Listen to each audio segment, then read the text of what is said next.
is our guide for Garrosh Hellscream in 10-man normal mode in Siege of Orgrimmar. So I'm Kai, and I play a Protection/Retribution Paladin.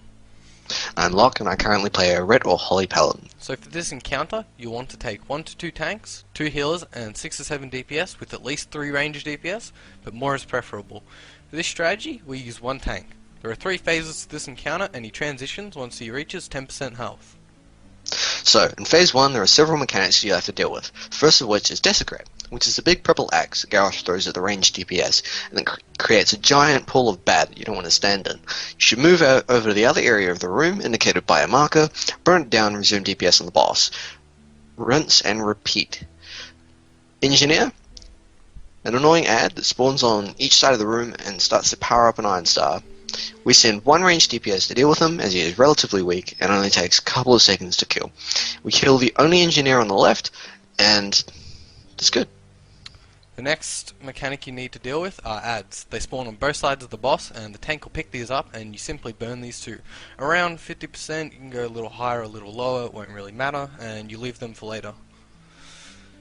The next mechanic is an Iron Star. It's a giant flaming wheel of death that'll one-shot your ass if you stand in it. It will only spawn on the front side of the room, and the tank will position the ads so that they are in it and they'll die. It does AoE splash damage when it smashes into the wall. It's recommended to use a personal cooldown to reduce strain on the healers. The next ad is a Farseer. It's a wolf rider that casts Chain Lightning and Chain Heal. The tank will pick him up, and everyone needs to burn him down as soon as possible, as he has a chance of healing the boss. If he begins to cast Chain Heal, it's recommended to stun him, interrupt him, or silence him. You rinse and repeat these mechanics because as game as life. Once Garrosh phases, he'll go into an upstairs phase before Phase 2. There are 3 different types of upstairs phases, and you'll only see 2 in the fight. There are 3 different types, and they are the big, the medium, and the small. In each, you need to kill all the ads to stop Garrosh from gaining energy. When killed, the ads drop yellow bubbles which explode when ran over, and give a 50% damage reduction to anyone that was hit by its AoE. Wait for people to be near you before you run over one, and ideally everyone will get one, and if you don't get one, you're a scrub. Once you unlock Garrosh, you need to avoid Annihilate. It's a frontal cone ability that he will use every couple of seconds. He'll change direction after each Annihilate. He never hits the same spot twice, don't stand in it. Alright, so during the big upstairs phase, you need to go right first and kill the big ad, and then kill the left ad. When the left ad dies, use speed increases to get behind Garrosh's first Annihilate. During the medium upstairs phase, just kill them where they stand as they don't move. During the small upstairs phase, don't hit anything until you get to the top, near Garrosh, and then just AoE them all down. Next up is Phase 2. Phase 2 is split up into 2 parts, the upstairs phases and the downstairs phases. After the second upstairs phase, his next downstairs phase becomes more difficult as he gains more mana and some of his abilities grow more powerful. So we will talk about it in chronological order. During the first part of Phase 2, Desecrate is still the big axe, don't stand in it. The ranged and the healers are standing along the left-hand wall, closest to the previous Desecrate, just stacking them along the wall. This means you can ignore them for the rest of the fight and just focus on the boss. The next mechanic is Mind Control. Garrosh will take over 2 of your raiders, and they'll take over more raiders if not interrupted, so you got to interrupt, stun, and kill them. These ads are top priority for the DPS. You have to get them down or they'll wipe you. And don't apply dots, as the dots will hang on after they've been taken out of the mind control and will possibly kill them. The next is Whirling Corruption. The boss spins to win. The melee will want to run to the range, as being further away from the boss equals less damage. This is where you want to pop personal/raid cooldowns during whirling, and healers are also recommended to use their cooldowns here.